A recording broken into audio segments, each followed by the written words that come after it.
ശബരിമലയിൽ വീണ്ടും യുവതി പ്രവേശിച്ചു. 36 വയസ്സുള്ള മഞ്ജു എന്ന യുവതിയാണ് ശബരിമലയിൽ ദർശനം നടത്തിയത്. ഇന്നലെ രാവിലെ 7:30 ദർശനം നടത്തുകയായിരുന്നു. അയ്യപ്പ സേവാ സംഘത്തിന്റെ സഹായത്തോടെ വഴിപാടിന് ശേഷമാണ് യുവതി മലയിറങ്ങിയത്.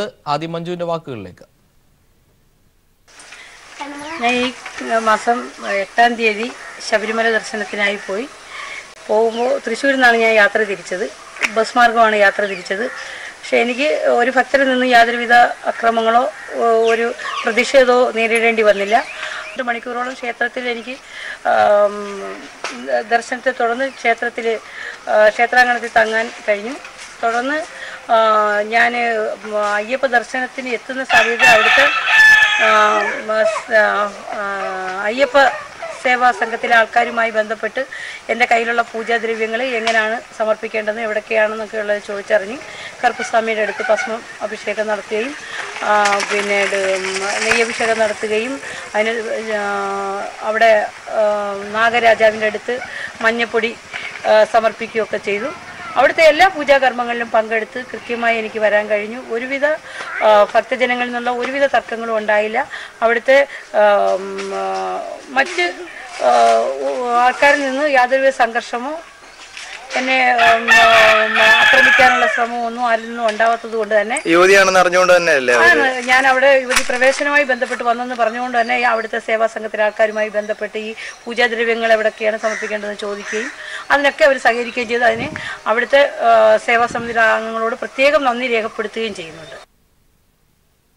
വിവരങ്ങളുമായി ശബരിമലയിൽ നിന്ന് രാജ്കുമാർ ചേർന്നു.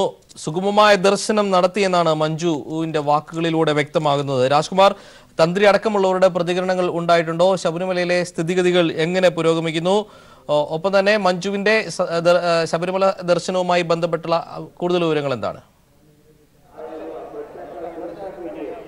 ഹലോ രാജ്കുമാർ, കേൾക്കാമെന്ന് കരുതുന്നു. കേൾക്കാമോ? യെസ്, മഞ്ജുവിന്റെ വാക്കുകളാണ് നമ്മൾ കേട്ടത്. കഴിഞ്ഞ ദിവസം സുഗമമായി ദർശനം നടത്തി, യാതൊരുവിധ എതിർപ്പുകളും തനിക്ക് നേരെ ഉണ്ടായില്ല എന്നാണ് മഞ്ജു പറയുന്നത്. ഇതുമായി ബന്ധപ്പെട്ട് തന്ത്രി അടക്കമുള്ളവരുടെ പ്രതികരണങ്ങൾ ഉണ്ടായോ? എന്താണ് ശബരിമലയിൽ നിന്ന് നൽകാൻ കഴിയുന്ന വിവരങ്ങൾ? ഈ നിമിഷം വരെ ദേവസ്വം ബോർഡോ അല്ലെങ്കിൽ തന്ത്രിയോ അല്ലെങ്കിൽ പന്തളം ഈ കൊട്ടാരവുമായി ബന്ധപ്പെട്ട പ്രതിനിധികളോ ആരും തന്നെ ഈ വിഷയത്തിൽ പ്രതികരിക്കാൻ തയ്യാറായിട്ടില്ല. ഇതിന്റെ ഈ ദൃശ്യങ്ങൾ ഇപ്പോൾ പരിശോധിക്കുകയാണ്. ഇതാദ്യം ദേവസ്വം ബോർഡും പോലീസും സ്ഥിരീകരിക്കട്ടെ എന്നുള്ളതാണ് അവരുടെ നിലപാട്. ഇതുവരെ അവരുടെ പ്രതികരണങ്ങളൊന്നും ലഭ്യമായിട്ടുമില്ല. എന്തായാലും ഈ മഞ്ജു ഇന്നലെ നമ്മൾ അതിന്റെ ശബ്ദരേഖയിൽ കേട്ടതുപോലെ തന്നെ 4 മണിക്ക് പമ്പയിൽ എത്തിച്ചേർന്നു. അവിടുന്ന് മല ചവിട്ടി സുഗമമായി ഏതാനും അവരുടെ സഹപ്രവർത്തകരുടെ സപ്പോർട്ടോടുകൂടി മല ചവിട്ടി. പോലീസിന്റെ സംരക്ഷണം അവർക്ക് ഇല്ലായിരുന്നു. അവർ മല ചവിട്ടി 7:30യോടുകൂടി 18ാം പടി ചവിട്ടുകയും അയ്യപ്പനെ ദർശിക്കുകയും ചെയ്തിട്ടുണ്ട്. ഈ സമയമെല്ലാം പലരും ഇതിന് ശേഷവുമൊക്കെ കർമ്മസമിതി പ്രവർത്തകരുമായി അവർ സംസാരിക്കുകയും കയ്യിലുള്ള ഇരുമുടിക്കെട്ട് ആചാരമനുസരിച്ച് എന്ത് ചെയ്യണമെന്ന് അവർ ഉപദേശം തേടുകയും ചെയ്തിരുന്നു. അപ്പോഴൊന്നും ആരും ഇവരെ തടയുകയോ അല്ലെങ്കിൽ ഏതെങ്കിലും തരത്തിലുള്ള ഈ നാമജപ പ്രതിഷേധമോ അല്ലെങ്കിൽ അത്തരം പ്രതിഷേധങ്ങൾക്കൊന്നും ആരും തയ്യാറാവുകയോ ചെയ്തില്ല. ഇവർക്ക് സുഗമമായിട്ടുള്ള ഒരു ദർശനമാണ് ശബരിമലയിൽ ലഭ്യമാവുകയും ചെയ്തത്. മറ്റ് ഭക്തർ ഇവരുടെ വഴിയിൽ ഇവർക്ക് എല്ലാ സഹായങ്ങളും ചെയ്തു കൊടുത്തിരുന്നു എന്നാണ് അവരുടെ വാക്കിൽ നിന്ന് നമുക്ക് മനസ്സിലാവുന്നത്. അവരുടെ വീട്ടിലേക്ക് പ്രതിഷേധ പ്രകടനം ഉൾപ്പെടെ ഉണ്ടാകാനുള്ള സാധ്യത കണക്കിലെടുത്ത് പോലീസ് അവിടെ സുരക്ഷ ഇപ്പോൾ ഏർപ്പെടുത്തിയിട്ടുണ്ട്. ജോർജറ്റ്, അതായത് മഞ്ജു സന്നിധാനത്ത് നിൽക്കുന്ന ദൃശ്യങ്ങളടക്കം പുറത്തു വന്നിട്ടുണ്ട്. ദർശനം നടത്തി എന്നുള്ളതിന്റെ സ്ഥിരീകരണം കൂടിയാണ് ഈ ദൃശ്യങ്ങൾ. ദേവസ്വം ബോർഡും പോലീസും അടക്കമുള്ളവർ ഇക്കാര്യത്തിൽ സ്ഥിരീകരണം നടത്തിയാൽ, ഔദ്യോഗികമായ ഒരു സ്ഥിരീകരണം ഉണ്ടായാൽ തന്ത്രിയുടെ ഭാഗത്തു നിന്നുള്ള നീക്കങ്ങൾ ഏത് നിലയിലായിരിക്കും? ഏതെങ്കിലും സൂചനകൾ ലഭ്യമാണോ? ഇപ്പോൾ സംഭവം കഴിഞ്ഞ് ഇത്രയും സമയമായി, അതായത് ദർശനം നടത്തി ഇപ്പോൾ ഏതാണ്ട് ഇത്ര മണിക്കൂറുകൾ പിന്നിട്ടിരിക്കുന്നു. ഇനി ഇതുകൊണ്ട് ഏതെങ്കിലും തരത്തിൽ ഒരു ആചാര ലംഘനം അല്ലെങ്കിൽ അത്തരം കാര്യങ്ങൾ ഉന്നയിച്ചാൽ തന്നെ അതിനൊരു ഫലസിദ്ധി ഉണ്ടാകുമോ എന്നുള്ളത് അവർക്ക് തന്നെ തിട്ടപ്പെടുത്താൻ കഴിയാത്ത ഒരു സാഹചര്യമുണ്ട്. അതുകൊണ്ട് ഇത് ഒരുപക്ഷെ അവർ ഇത് വിട്ടുകളയാനാണ് സാധ്യതയെന്നാണ് നമുക്ക് തോന്നുന്നത്. കാരണം നിരവധി യുവതികൾ ഇതിനോടകം ദർശനം നടത്തി കഴിഞ്ഞു. ഇത് അവർക്ക് ചില യുവതികൾ കയറിയത് തന്ത്രി ഉൾപ്പെടെയുള്ളവർ അറിഞ്ഞിരിക്കും. സഞ്ചരിക്കാനും സാധ്യതയുണ്ട്. അങ്ങനെയാണെങ്കിൽ സുപ്രീം കോടതി വിധി പ്രകാരം ഏതെങ്കിലും തരത്തിൽ ആചാരലംഘനം എന്ന് പറഞ്ഞ് നടയടച്ചാൽ അത് കോടതി അലക്ഷ്യമായി വിലയിരുത്തപ്പെടും. നിലവിൽ തന്നെ ഒരു തവണ നടയടച്ചതിന്റെ ഇനി ഏത് രൂപത്തിലാണ് കോടതിയിൽ ഇതിനെ നേരിടേണ്ടി വരിക എന്നുള്ള ആശയക്കുഴപ്പത്തിലും ആശങ്കയിലാണ് തന്ത്രി. അതുകൊണ്ട് തന്നെ ഇക്കാര്യത്തിൽ വീണ്ടും അങ്ങനെ ഒരു നിലപാടിലേക്ക് അദ്ദേഹം പോകുമോ എന്ന് നമുക്ക് ഇപ്പോൾ പറയാൻ സാധിക്കില്ല. എന്തായാലും ഇത് മഞ്ജു കയറി എന്നുള്ളത് ഇപ്പോൾ ദൃശ്യങ്ങളിൽ നിന്ന് സ്ഥിരീകരണം ലഭിച്ച് കഴിയുകയും ചെയ്തിട്ടുണ്ട്. രാജ്കുമാർ, ഏറ്റവും പ്രധാനമായ കാര്യം യാതൊരുവിധ എതിർപ്പുകളും ഉണ്ടായില്ല എന്നാണ്. നിരവധി ഭക്തർ ഇത് യുവതിയാണ് ശബരിമലയിൽ എത്തുന്നത് എന്നുള്ള കാര്യത്തിൽ വ്യക്തമായി മനസ്സിലാക്കിയ ഭക്തർ അവിടെ ഉണ്ടായിരുന്നു. ആദ്യഘട്ടങ്ങളിൽ ചിത്തിരാട്ട ദിവസം അടക്കം മഞ്ജുവിന് നേരെ തന്നെ എതിർപ്പുകൾ അടക്കം ഉണ്ടായിരുന്നു. പോലീസിന്റെ സംരക്ഷണം കൂടി ഇല്ലാതെയാണ് ശബരിമലയിലേക്ക് മഞ്ജുവിന് എത്താനായത്. യാതൊരു പ്രതിഷേധവും ഉണ്ടായില്ല എന്നുള്ളത് തന്നെ വലിയ കാര്യമല്ലേ? ഒപ്പം തന്നെ ഭക്തരുടെ പിന്തുണയടക്കം കിട്ടിയിരുന്നു എന്നത്. അതായത് ഇതിനു മുമ്പ് നടന്ന ഉത്സവ സമയത്ത് മഞ്ജു ഇവിടെ എത്തിയിരുന്നു. പമ്പയിലെത്തി പോലീസിന്റെ സംരക്ഷണം ആവശ്യപ്പെട്ടു. എന്നാൽ പമ്പ പോലീസ് ഇവർക്ക് സംരക്ഷണം നൽകാൻ തയ്യാറായില്ല. അന്ന് പ്രതികൂല കാലാവസ്ഥ കൂടി ഉള്ളത് പരിഗണിച്ചായിരുന്നു അങ്ങനെ ഒരു നിലപാടിലേക്ക് പോലീസ് എത്തിച്ചേർന്നത്. മാത്രമല്ല, ഇവിടെ ഒരു കലാപം സൃഷ്ടിക്കാൻ വേണ്ടിയുള്ള ബോധപൂർവമായ ശ്രമം സംഘപരിവാറിന്റെ ഭാഗത്തു നിന്ന് ഉണ്ടായിരുന്നു. നിരവധി കേസുകളാണ് പോലീസ് ഇതുമായി ബന്ധപ്പെട്ട് ആ ദിവസങ്ങളിൽ എടുക്കുകയും ചെയ്തിരുന്നത്. അതുകൂടി കണക്കിലെടുത്താണ് മഞ്ജു ഇവിടെ നിന്ന് മടങ്ങിയത്. പക്ഷെ മടങ്ങിയപ്പോൾ തന്നെ മഞ്ജു പറഞ്ഞിരുന്നു താൻ തിരികെ വരും, തന്റെ ഭക്തി താൻ അത് പ്രകടിപ്പിക്കും, തന്നെ അയ്യപ്പനെ കാണാനുള്ള അവകാശം ആർക്കും ചോദ്യം ചെയ്യാൻ കഴിയില്ല എന്ന് പറഞ്ഞ് താൻ ആക്ടിവിസ്റ്റ് അല്ല എന്നവർ വ്യക്തമാക്കുകയും ചെയ്തിരുന്നു.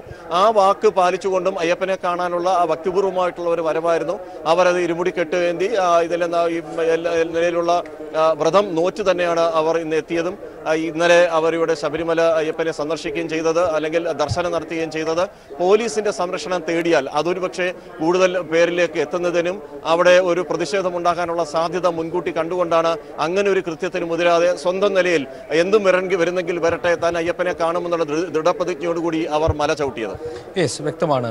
രാജ്കുമാറാണ് ശബരിമലയിൽ നിന്ന് വിവരങ്ങൾ നൽകിയത്. ശബരിമലയിൽ 36 വയസ്സുള്ള മഞ്ജു എന്ന യുവതി ദർശനം നടത്തിയിരിക്കുന്നു. കഴിഞ്ഞ ദിവസം രാവിലെ 7:30 ദർശനം നടത്തുകയായിരുന്നു. ദർശനം നടത്തിയതിന്റെ സ്ഥിരീകരണത്തിന്റെ ഭാഗമായി ദൃശ്യങ്ങളടക്കം പുറത്തു വന്നിരിക്കുന്നു.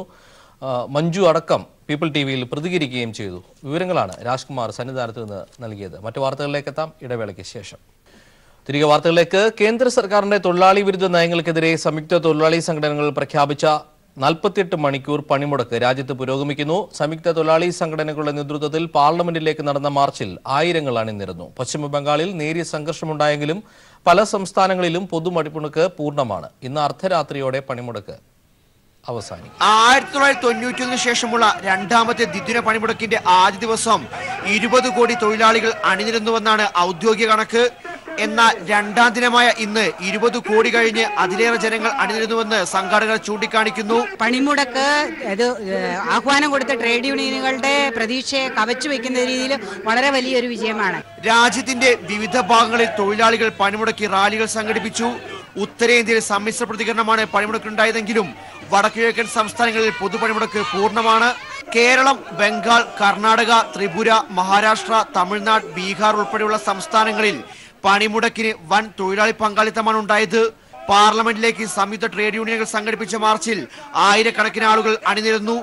വ്യവസായ പൊതുമേഖലാ സ്ഥാപനങ്ങളിലെ 70% ജീവനക്കാരും പണിമുടക്കിക്കൊണ്ട് രംഗത്ത് വന്നു.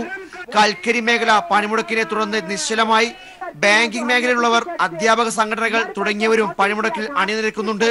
പണിമുടക്കിന് പിന്തുണ പ്രഖ്യാപിച്ച് കർഷക സംഘടനകൾ പ്രഖ്യാപിച്ച ഗ്രാമീണ ഭാരത് ബന്ദിനെ തുടർന്ന് ഉത്തരേന്ത്യയിലെ ഗ്രാമീണ മേഖലകൾ നിശ്ചലമാണ്. മുഴുവൻ LIC ജീവനക്കാരും പണിമുടക്കിൽ അണിചേർന്നിട്ടുണ്ട്. ഉത്തർപ്രദേശിലെ ചില ഗ്രാമീണ മേഖലകളിൽ വാഹന ഗതാഗതം തടസ്സപ്പെട്ടു. ഉത്തരേന്ത്യയിലെ പണിമുടക്ക് ഭാഗികമാണെങ്കിലും മുൻ വർഷത്തേക്കാൾ തൊഴിലാളി പങ്കാളിത്തം ഉണ്ടായത് മോദി സർക്കാരിന് തലവേദനയായിട്ടുണ്ട്. രാജ്യത്ത് പണിമുടക്ക് നടത്തിയത് സാധാരണക്കാരാണ്. ഒരു മനുഷ്യന് ഉപജീവനം നടത്താൻ പറ്റുന്ന സാഹചര്യം ഇല്ലാതാക്കുക എന്നതാണ് ഈ പണിമുടക്കിന്റെ ലക്ഷ്യവും. ക്യാമറമാൻ അതുലിനോടൊപ്പം ഹരീഷ് ചനങ്ങാട്ട്. കേരളത്തിൽ ദ്വിദിന പണിമുടക്ക് പൂർണ്ണം. 1.25 കോടിയോളം തൊഴിലാളികൾ പണിമുടക്കി. ബാങ്കിംഗ്, വ്യവസായ മേഖല, പൊതുഗതാഗത സംവിധാനം എന്നിവ പൂർണ്ണമായും സ്തംഭിച്ചു. തൊഴിലാളികളുടെയും ജനങ്ങളുടെയും വലിയ പങ്കാളിത്തം കൊണ്ട് പണിമുടക്ക് വൻ വിജയമായി. സംസ്ഥാനത്താകെ 482 സമരകേന്ദ്രങ്ങളാണ് ഉണ്ടായിരുന്നത്. തൊഴിലാളികളുടെ ജീവൽ പ്രശ്നങ്ങൾ ചൂണ്ടിക്കാട്ടിയുള്ള പണിമുടക്കിന് വൻ ജനപിന്തുണയാണ് ഈ കേന്ദ്രങ്ങളിൽ ലഭിച്ചത്. പണിമുടക്കിന്റെ ഭാഗമായി 32 കേന്ദ്രങ്ങളിൽ ട്രെയിൻ തടഞ്ഞു. ശബരിമല സർവീസ് ഒഴികെ KSRTC മറ്റ് സർവീസുകൾ നടത്തിയില്ല. സ്വകാര്യ ബസ്, ഓട്ടോ, ടാക്സി മേഖല പൂർണ്ണമായും സ്തംഭിച്ചു. കോൺട്രാക്ട് വാഹനങ്ങളും സർവീസ് നടത്തിയില്ല. ചുരുക്കം ചില സ്വകാര്യ വാഹനങ്ങൾ മാത്രമാണ് സംസ്ഥാനത്താകമാനം നിരത്തിലിറങ്ങിയത്. പണിമുടക്ക് ചരിത്രം സൃഷ്ടിച്ചതായും തൊഴിലാളി വർഗത്തിന്റെ ഉയർത്തെഴുന്നേൽപ്പാണിതെന്നും CPIM സംസ്ഥാന സെക്രട്ടറി കോടിയേരി ബാലകൃഷ്ണൻ പറഞ്ഞു. ഇന്ത്യയിലെ തൊഴിലാളി വർഗം ഒരു പുതിയ ചരിത്രം സൃഷ്ടിച്ചിരിക്കുകയാണ്. എന്ന നിലയിൽ ഇന്ത്യയിലെ തൊഴിലാളികൾ സംഘടിക്കാൻ തുടങ്ങിയിരിക്കുന്നു എന്നതിൻ്റെ ഏറ്റവും വലിയ തെളിവാണിത്. ഈ പണിമുടക്കം നരേന്ദ്രമോദി സർക്കാരിന് തൊഴിലാളി വർഗം നൽകുന്നൊരു താക്കീതാണ്. കടകമ്പോളങ്ങൾ ഭൂരിഭാഗവും അടഞ്ഞുകിടന്നു. എവിടെയും നിർബന്ധിച്ച് കടകൾ അടപ്പിച്ചില്ല. തിരുവനന്തപുരം അന്താരാഷ്ട്ര വിമാനത്താവളത്തിൽ കരാർ തൊഴിലാളികൾ പണിമുടക്കിയതോടെ വിമാന സർവീസുകളും മുടങ്ങി. കരിപ്പൂരിലും കാർഗോ സർവീസുകൾ മുടങ്ങി. കൊച്ചി, വല്ലാർപാടം തുറമുഖങ്ങളിൽ ചരക്ക് നീക്കവും സ്തംഭിച്ചു. പ്രധാനപ്പെട്ട കേന്ദ്ര സർക്കാർ ഓഫീസുകളും അടഞ്ഞുകിടന്നു. തപാൽ, RMS മേഖല പൂർണ്ണമായും നിശ്ചലമായി. ഇൻകം ടാക്സ്, സെൻട്രൽ എക്സൈസ് വകുപ്പുകളിലെ മുഴുവൻ ജീവനക്കാരും പണിമുടക്കിന്റെ ഭാഗമായി. സംസ്ഥാന സർക്കാർ ഓഫീസുകളും വിദ്യാഭ്യാസ സ്ഥാപനങ്ങളും അടഞ്ഞുകിടന്നു. സെക്രട്ടേറിയറ്റിൽ 115 പേർ മാത്രമാണ് ജോലിക്കെത്തിയത്. കേരളത്തിൽ 22,000 ബാങ്ക് ജീവനക്കാരും പണിമുടക്കിന്റെ ഭാഗമായി. ഈ രീതിയിൽ വലിയ ജനപങ്കാളിത്തം കൂടി പണിമുടക്കിനെ വിജയമാക്കുകയായിരുന്നു. News bureau, Thiruvananthapuram. തിരിച്ചെത്താം, ഇടവേള. മോദി സർക്കാരിനെതിരായ ശക്തമായ താക്കീതാണ് തൊഴിലാളി സമരമെന്ന് CPIM സംസ്ഥാന സെക്രട്ടറി കോടിയേരി ബാലകൃഷ്ണൻ. തൊഴിലില്ലാത്ത യുവാക്കളെ ജാതിയുമായി വിഭജിക്കാനാണ് കേന്ദ്ര സർക്കാർ മുന്നോക്ക സംവരണ ബില്ല് ധൃതി പിടിച്ചു കൊണ്ടുവന്നത്. മുന്നോക്ക വിഭാഗങ്ങളിലെ പാവപ്പെട്ടവർക്ക് ഇതുകൊണ്ട് പ്രയോജനം ലഭിക്കില്ലെന്നും കോടിയേരി പറഞ്ഞു. ഈ പണിമുടക്കം നടക്കുന്ന സന്ദർഭത്തിൽ തന്നെ ഇത്തരമൊരു ബില്ല് കൊണ്ടുവന്നത് അതൊരു സമരത്തിനുന്നയിച്ചിരിക്കുന്ന ആവശ്യം ചർച്ചാ വിഷയമാകരുത് എന്നുള്ള ഉദ്ദേശത്തോടു കൂടിയും ലോകസഭാ തിരഞ്ഞെടുപ്പ് മുന്നിൽ വെച്ചുകൊണ്ടുള്ള ഒരു രാഷ്ട്രീയ തട്ടിപ്പ് മാത്രമാണ്. ആത്മാർത്ഥതയോടുകൂടി കൊണ്ടുവന്ന ഒരു നിയമമല്ല. പക്ഷേ ഇതിൻ്റെ ഉദ്ദേശം എന്താണെന്ന് ചട്ടങ്ങൾ പുറത്തു വരുമ്പോൾ വ്യക്തമാക്കാൻ പോവുകയാണ്. അതിൽ തന്നെ ഏറ്റവും പാവപ്പെട്ടവർക്ക് പരിഗണന കൊടുക്കുന്ന വിധത്തിലല്ല ഇപ്പോൾ ഇതിൻ്റെ നിയമനിർമ്മാണം തന്നെ നടത്താൻ പോകുന്നത്. ഇത്തരത്തിലുള്ള ഓരോ സന്ദർഭങ്ങളിലും തൊഴിലാളി വർഗം ഉയർത്തെഴുന്നേറ്റുകൊണ്ടിരിക്കുമ്പോൾ ആ സമരത്തിനുന്നയിച്ചിരിക്കുന്ന ആവശ്യങ്ങളെ വിസ്മരിക്കാൻ മതപരമായ കലാപങ്ങൾ ഉണ്ടാക്കും, ജാതീയമായ ധ്രുവീകരണം ഉണ്ടാക്കും. ഇതാണ് ഇപ്പോൾ നടന്നുകൊണ്ടിരിക്കുന്നത്. RSSന്റെ നെടുമങ്ങാട് ജില്ലാ കാര്യാലയത്തിൽ നടന്ന പോലീസ് റെയ്ഡിൽ ചുരിക അടക്കമുള്ള മാരകായുധങ്ങൾ കണ്ടെത്തി. നെടുമങ്ങാട് സർക്കിൾ ഇൻസ്പെക്ടർ സജിമോന്റെ നേതൃത്വത്തിലാണ് റെയ്ഡ് നടക്കുന്നത്. നെടുമങ്ങാട് പോലീസ് സ്റ്റേഷന് നേരെ ബോംബെറിഞ്ഞ സംഭവത്തിൽ ജില്ലാ പ്രചാരക് പ്രവീണിനെ പോലീസ് തിരയുകയാണ്. നെടുമങ്ങാട് DYSP D അശോകന്റെ നേതൃത്വത്തിൽ ഇന്ന് ഉച്ചയ്ക്ക് നെടുമങ്ങാട് RSS ജില്ലാ കാര്യാലയത്തിൽ നടത്തിയ പരിശോധനയിലാണ് മാരകായുധങ്ങളും ബോംബ് നിർമ്മാണ വസ്തുക്കളും കണ്ടെത്തിയത്. പോലീസിന് നേരെ ബോംബാക്രമണം നടത്തിയ ശേഷം ഒളിവിൽ പോയ ജില്ലാ പ്രചാരകൻ പ്രവീണിന്റെ മുറിയിൽ നിന്നാണ് ആയുധങ്ങൾ കണ്ടെടുത്തതെന്ന് പോലീസ് വൃത്തങ്ങൾ അറിയിച്ചു. ബോംബ് നിർമ്മാണ വേളയിൽ കൈകൾ ശുദ്ധീകരിക്കാൻ ഉപയോഗിക്കുന്ന ഹൈഡ്രജൻ പെറോക്സൈഡിന്റെ നിരവധി കുപ്പികൾ റെയ്ഡിൽ കണ്ടെടുത്തു. S മോഡൽ കത്തി, വാൾ, ദണ്ഡകൾ, ഉരുചാക്ക്, കരിങ്കൽ എന്നിവയാണ് പരിശോധനയിൽ പിടിച്ചെടുത്ത മറ്റു വസ്തുക്കൾ. റെയ്ഡ് വിവരമറിഞ്ഞ് BJP ജില്ലാ പ്രസിഡന്റ് അഡ്വക്കേറ്റ് S സുരേഷ് അടക്കമുള്ള നേതാക്കൾ സംഭവസ്ഥലത്തെത്തി. നെടുമങ്ങാട് നടന്ന ആക്രമണത്തിൽ SI സതീഷ് ഗോപിയുടെ കൈ RSS പ്രവർത്തകർ തല്ലിയൊടിച്ചിരുന്നു. പോലീസിന്റെ റെയ്ഡുകൾ കാര്യക്ഷമമല്ല എന്ന ആക്ഷേപം ഉയർന്നതിന് പിന്നാലെയാണ് ജില്ലാ കാര്യാലയം റെയ്ഡ് ചെയ്തത്. News bureau, Thiruvananthapuram. കോഴിക്കോട് പേരാമ്പ്രയിൽ വീണ്ടും വീടിനു നേരെ ബോംബേറ്. CPIM അനുഭാവിയായ ഇരവട്ടൂർ സ്വദേശി ശ്രീധരന്റെ വീടിനു നേരെയാണ് ബോംബെറിഞ്ഞത്. രാത്രി 1:30 നടന്ന ബോംബേറിൽ ജനൽ ചില്ലുകളും വാതിലും തകർന്നു. അക്രമത്തിന് പിന്നിൽ ആരെന്ന് വ്യക്തമായിട്ടില്ല. പേരാമ്പ്ര പോലീസും ബോംബ് സ്ക്വാഡും സ്ഥലത്ത് പരിശോധന നടത്തി. നിലവിൽ പേരാമ്പ്ര സ്റ്റേഷൻ പരിധിയിൽ പോലീസ് ആക്ട് പ്രകാരമുള്ള നിരോധനാജ്ഞ നിലവിലുണ്ട്. കഴിഞ്ഞ ദിവസങ്ങളിൽ മലബാർ ദേവസ്വം ബോർഡ് അംഗം ശശികുമാർ പേരാമ്പ്രയുടെയും CPIM പ്രവർത്തകൻ രാധാകൃഷ്ണന്റെയും വീടിനു നേരെ RSS ബോംബെറിഞ്ഞിരുന്നു. പണിമുടക്കിനിടെ തിരുവനന്തപുരത്ത് SBIക്ക് നേരെയുണ്ടായ ആക്രമണം അപലപനീയമെന്ന് കോടിയേരി ബാലകൃഷ്ണൻ. സംഭവം സമരസമിതി പരിശോധിക്കുമെന്നും സർക്കാരിനും പോലീസിനും നിയമ നടപടിയുമായി മുന്നോട്ട് പോകാമെന്നും കോടിയേരി പറഞ്ഞു. ഒരു കാരണവശാലും ഒന്നിലും ആരെയും നിർബന്ധിച്ച് ചെയ്യിപ്പിക്കാൻ പാടില്ല എന്നുള്ളതാണ് സംയുക്ത സമരസമിതി പരസ്യമായി പ്രഖ്യാപിച്ചിട്ടുള്ളത്. അതിന് വിരുദ്ധമായി ചെയ്തവർ ആരാണെന്ന് കണ്ടെത്തും. അവർക്കെതിരായിട്ട് നിയമാനുസൃതമായ നടപടി സർക്കാരിന് സ്വീകരിക്കുകയും ചെയ്യും. ഒറ്റപ്പെടലിൽ ഇത്തരം സംഭവങ്ങൾ അത് സമരത്തിന്റെ ഭാഗമല്ല. അത്തരം സംഭവങ്ങളെ അപലപിക്കും. തിരുവനന്തപുരത്ത് SBI ബാങ്കിന് നേരെയുണ്ടായ അക്രമത്തെ അപലപിക്കുന്നതായി CITU സംസ്ഥാന പ്രസിഡന്റ് ആനത്തലവട്ടം ആനന്ദൻ പറഞ്ഞു. അക്രമം നടത്തിയവർക്ക് സമരസമിതിയുമായി ബന്ധമില്ല. ഇവർ സമരാനുകൂലികളല്ലെന്നും സമരത്തെ തകർക്കാൻ ശ്രമിക്കുന്നവരാണെന്നും അദ്ദേഹം പ്രതികരിച്ചു. ഇപ്പൊ തിരുവനന്തപുരത്ത് SBIയുടെ ട്രഷറി ബ്രാഞ്ചിൽ 10-12 ആളുകൾ കയറി അവിടുത്തെ മാനേജറുടെ ക്യാബിനകത്ത് ശല്യമുണ്ടാക്കി അത് നഷ്ടം വരുത്തിയെന്ന ഒരു വാർത്ത വന്നിട്ടുണ്ട്. അതിനെ ഞങ്ങൾ ശക്തിയായി അപലപിക്കുന്നു. അതിൽ ഈ സംയുക്ത സമരസമിതിക്കും CITUവിനും ഒരു ബന്ധവുമില്ല. കുറ്റവാളികൾക്കെതിരെ കൃത്യമായ നടപടി സ്വീകരിക്കാൻ ഗവൺമെന്റ് നിർബന്ധമാവും. ഗവൺമെന്റ് അങ്ങനെ നടപടി സ്വീകരിക്കുന്നതിന് മാർഗമുള്ളൂ. അവർക്ക് ഈ സംയുക്ത സമരസമിതിയുമായിട്ടോ പണിമുടക്കുമായിട്ടോ ബന്ധമുള്ളവരല്ല. സമരത്തിന്റെ വിജയം ചർച്ച ചെയ്യേണ്ടുന്ന ഒരു സന്ദർഭത്തിൽ സമരത്തിന്റെ വിരോധികൾക്ക് സന്തോഷിക്കാൻ ആഹ്ലാദിക്കാൻ വകവെടുക്കുന്ന വിധത്തിൽ ഇത്തരം സംഭവങ്ങൾ ചെയ്യുന്നത് സമരാനുകൂലികളല്ല, സമരവിരോധികളാണ്. പണിമുടക്കിനെ തൊഴിലാളികളുടെ സമരകേന്ദ്രങ്ങൾ നാടിന്റെ ആഘോഷ കേന്ദ്രങ്ങളാക്കി മാറ്റുന്നു. പല കേന്ദ്രങ്ങളിലും കക്ഷി രാഷ്ട്രീയ വ്യത്യാസമില്ലാതെയാണ് നാട്ടുകാർ തൊഴിലാളികൾക്ക് പിന്തുണയുമായി എത്തുന്നത്. സമരകേന്ദ്രങ്ങളിൽ കലാപ്രകടനങ്ങൾ കൂടിയായപ്പോൾ തൊഴിലാളികളുടെ പണിമുടക്ക് നാടിന്റെ ജനകീയ സമരമായി മാറി.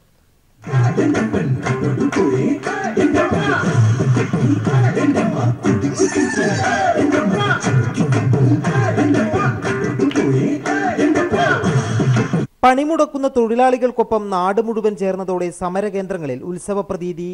നേതാക്കന്മാരുടെ പ്രസംഗങ്ങളുടെ ഇടവേളകളിൽ നാട്ടുകാരുടെ കലാപ്രകടനങ്ങൾ.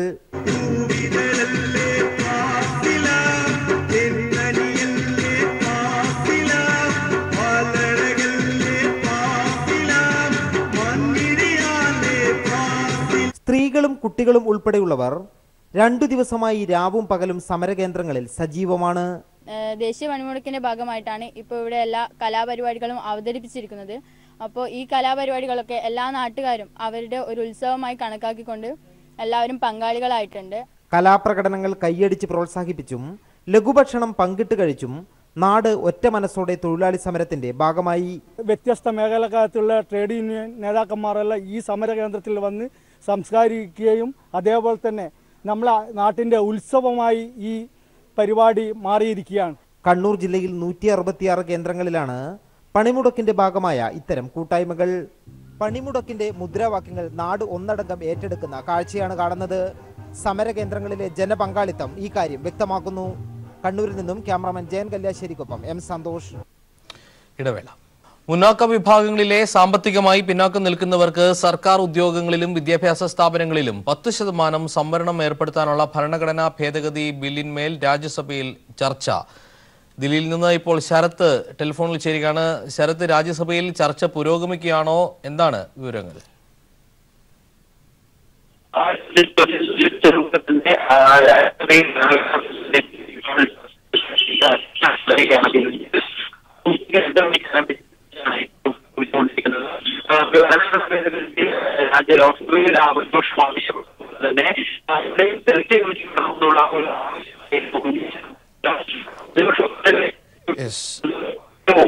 രാജ്യസഭയിൽ സാമ്പത്തിക സംവരണ ബില്ലിന്മേൽ രാജ്യസഭയിൽ ചർച്ച പുരോഗമിക്കുന്നു. ദില്ലിയിൽ നിന്നുള്ള വിവരങ്ങൾ ശരത്ത് നൽകിയായിരുന്നു. ടെലിഫോണിൽ സാങ്കേതിക തകരാറുകൾ ആണെന്നു. മറ്റു വാർത്തയിലേക്ക്. അനധികൃത സ്വത്ത് സമ്പാദന കേസിൽ പൊതുമരാമത്ത് മുൻ സെക്രട്ടറി TO സൂരജിന്റെ സ്വത്തുക്കൾ കണ്ടുകെട്ടി. 8,80,00,000 രൂപയുടെ സ്വത്തുക്കളാണ് കണ്ടുകെട്ടിയത്. എൻഫോഴ്സ്മെന്റ് ഡയറക്ടറേറ്റിന്റേതാണ് നടപടി. അനധികൃത സ്വത്ത് കേസിൽ വിജിലൻസ് നേരത്തെ കുറ്റപത്രം സമർപ്പിച്ചിരുന്നു. TO സൂരജിന്റെ പേരിലുള്ള വീട്, ഫ്ളാറ്റ്, ഗോഡൌൺ, 4 വാഹനങ്ങൾ, 23 ലക്ഷം രൂപ എന്നിവ ഉൾപ്പെടെ 8,80,00,000 രൂപയുടെ സ്വത്തുക്കളാണ് എൻഫോഴ്സ്മെന്റ് ഡയറക്ടറേറ്റ് കണ്ടുകെട്ടിയത്. പൊതുമരാമത്ത് വകുപ്പ് സെക്രട്ടറിയായിരിക്കെ സൂരജ് അനധികൃതമായ സ്വത്ത് സമ്പാദിച്ചുവെന്ന് നേരത്തെ അന്വേഷണം നടത്തിയ വിജിലൻസ് കണ്ടെത്തിയിരുന്നു. ഇതേ തുടർന്ന് മൂവാറ്റുപുഴ വിജിലൻസ് കോടതിയിൽ കുറ്റപത്രം സമർപ്പിക്കുകയും ചെയ്തിരുന്നു. ഇതിനിടെ എൻഫോഴ്സ്മെന്റ് ഡയറക്ടറേറ്റ് സമാന്തരമായി നടത്തിയ അന്വേഷണത്തിലും അനധികൃതമായ സ്വത്ത് സമ്പാദിച്ചതായി കണ്ടെത്തി. ഇതേ തുടർന്നാണ് പ്രാഥമിക നടപടിയെന്ന നിലയിൽ TO സൂരജിന്റെ സ്വത്തുക്കൾ കണ്ടുകെട്ടിയത്. ഇതേക്കുറിച്ച് TO സൂരജിന് വിശദീകരണം നൽകാൻ അവസരമുണ്ട്. വിജിലൻസ് അന്വേഷണത്തിന്റെ ഭാഗമായി 2004 മുതൽ 2014 വരെയുള്ള TO സൂരജിന്റെ സമ്പാദ്യം പരിശോധിച്ചിരുന്നു. 11 കോടി രൂപയുടെ അനധികൃത സമ്പാദ്യമുണ്ടെന്ന് കണ്ടെത്തിയ വിജിലൻസ് 10 വർഷത്തിനിടെ സൂരജിന്റെ സ്വത്തിൽ 114% വർധനവുണ്ടായതായും കണ്ടെത്തി. ഇക്കാര്യങ്ങൾ ചൂണ്ടിക്കാട്ടിയാണ് വിജിലൻസ് കുറ്റപത്രം സമർപ്പിച്ചത്. തുടർ നടപടികളുടെ ഭാഗമായാണ് എൻഫോഴ്സ്മെന്റ് ഡയറക്ടറേറ്റ് TO സൂരജിന്റെ സ്വത്തുക്കൾ കണ്ടുകെട്ടിയത്. News bureau, Kochi. Tamil Nadu transport കോർപ്പറേഷന്റെ വാഹനങ്ങൾക്ക് പമ്പ വരെ സർവീസ് നടത്താൻ അനുമതി. തമിഴ്നാട് ട്രാൻസ്പോർട്ട് കോർപ്പറേഷന് തിരക്കില്ലാത്ത സമയത്ത് പമ്പ സർവീസിന് അനുമതി നൽകിയതായി സർക്കാർ ഹൈക്കോടതി അറിയിച്ചു. നേരത്തെ പമ്പ സർവീസ് KSRTCക്ക് മാത്രമായി ഹൈക്കോടതി നിജപ്പെടുത്തിയിരുന്നു. തുടർന്ന് പമ്പ സർവീസിന് അനുമതി തേടി തമിഴ്നാട് ട്രാൻസ്പോർട്ട് കോർപ്പറേഷൻ ഹൈക്കോടതിയെ സമീപിക്കുകയായിരുന്നു. ഈ സാഹചര്യത്തിലാണ് തമിഴ്നാട് ട്രാൻസ്പോർട്ട് കോർപ്പറേഷന്റെ വാഹനങ്ങൾക്കും തിരക്കില്ലാത്ത സമയത്ത് പമ്പ വരെ സർവീസ് നടത്താൻ അനുമതി നൽകിയതായി സർക്കാർ കോടതിയെ അറിയിച്ചത്.